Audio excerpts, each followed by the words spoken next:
Jesus modeled a very clear, very simple pattern of life, ministry, and mission. He trained his first disciples to imitate him, and they trained their disciples the same way. First, Jesus engaged those around him who were far from God. He was conspicuously present to the people in his life. He blessed them, he ate with them, he had countless conversations, and as he engaged, he took opportunities to share the gospel. He announced the good news that God's kingdom was within reach in and through him. And as the king, he gave people a taste of kingdom life, new identity and meaning, forgiveness, healing, deliverance, and he reconciled people both to God and to each other. Those who responded to the gospel were invited to follow Jesus and become his disciples.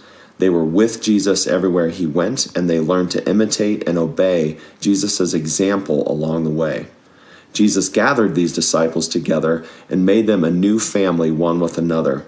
These small gatherings of disciples were also linked with one another as a larger extended family. They were the church from house to house, and they were the church from city to city, and even region to region. Finally, just as Jesus multiplied himself into his first disciples, so they would continue multiplying themselves into subsequent generations of disciples. Everyone engaging, everyone gospeling, everyone discipling, and everyone gathering, and everyone multiplying until Jesus' mission is completed, that every last person on earth hear the good news and be invited to share in the eternal life that only Jesus gives, that we taste of here and now, that will be fully ours on the day Jesus returns to reign over the renewed creation forever and ever. Jesus' way is not a teaching to be memorized, it's a life to be lived. And toward that end, we utilize simple tools by which we can practice the way of Jesus, live it out, and train others to do the same. To engage those far from God, we begin with intentional, increased awareness of the people around us and daily prayer for them. We also bet on God the same way Jesus did, blessing, eating, and talking with others as we discern how God is already speaking and working in their lives so that we might participate in what God is already doing. To gospel, we become adept at sharing the stories of how Jesus has impacted our lives as a prelude to sharing the gospel itself and how it brings the entire history of humanity and the Bible into focus.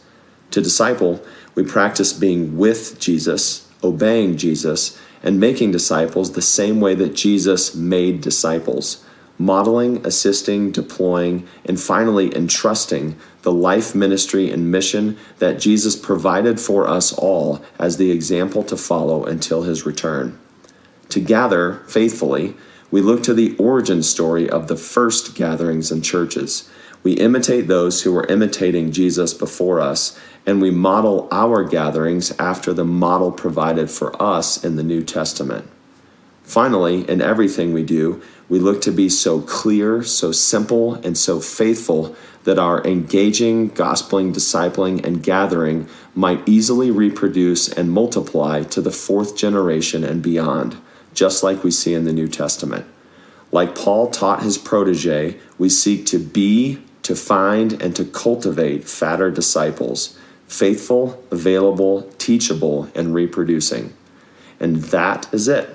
That's the way of Jesus, along with the simple tools we'll learn by which we can get going ourselves and train others to join us along the way.